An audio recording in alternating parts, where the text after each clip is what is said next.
Once upon a time, in the heartbeat of a bustling city, where car horns and footsteps mingled into an endless symphony, lived a person named Elias.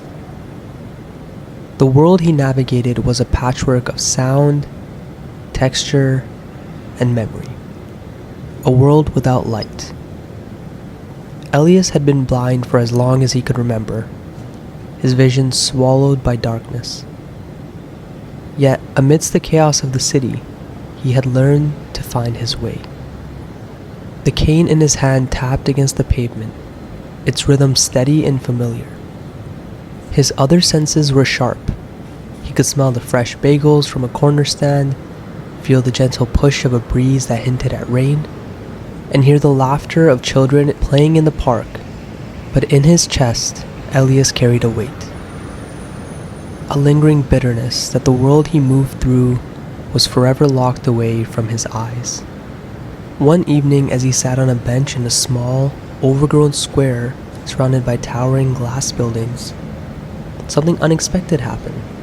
A woman with a soft voice sat beside him and struck up a conversation. Her name was Alina, and she spoke with a warmth that made the city noise feel distant. She wasn't like others who pitied him or spoke to him in rushed tones. Alina spoke of gratitude, how she had learned to appreciate the smallest moments, even when her own life felt bleak. "You know," she said, "I used to think the world had nothing to offer me. But one day I decided to thank the universe for even the tiniest thing. A cool breeze, the sound of leaves rustling, and slowly, everything changed." Elias scoffed. "Gratitude won't give me back my sight." "No," she said gently, "but it might help you see something you've never seen before." That night, as Elias lay in the dark apartment, her words lingered. He decided, if only to prove her wrong, to try. He let his thoughts drift to the warmth of the sun on his skin earlier that day, the soft hum of a saxophonist playing in the subway, and the smell of lavender from a passing flower cart. Tentatively, he whispered, "Thank you." At first, it felt silly, like speaking to no one. But as the days turned into weeks, Elias found himself looking, listening, feeling, for more things to be grateful for. He thanked the city for its vitality, the rain for its rhythm, and even his blindness for teaching him how to listen so deeply. One morning, something extraordinary happened. Elias woke up and saw something. It wasn't color or lights, but a faint outline, as though the darkness had cracked, and the world beyond was beginning to peek through. Shadows danced in shades of gray. The more Elias practiced gratitude, the more the shadows began to take shape. Buildings emerged from the fog, faceless crowds moved like brushstrokes, and the city that had always been a mystery began to reveal itself.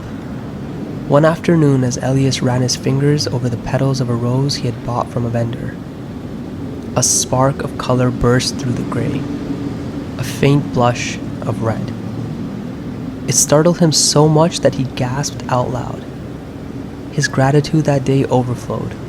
He thanked the rose, the vendor, the soil it had grown in, and even the rain that had nourished it. Day by day, the colors crept in, subtle at first, like the whisper of dawn, but soon they bloomed. The golden glow of sunlight, the blue sweep of the sky, the green of trees lining the streets, all of it unfolded before him as the universe had been waiting for him to see it. One evening, Elias returned to the bench where he had met Alina. The city around him sparkled in vibrant hues, alive with color and life. When she arrived, he greeted her not with bitterness, but with tears in his eyes. "I see it now," he said. "The colors, the lights, it's all coming back. And it started with gratitude." Alina smiled, her face illuminated by the glow of the street lamps. The world always had its beauty, Elias.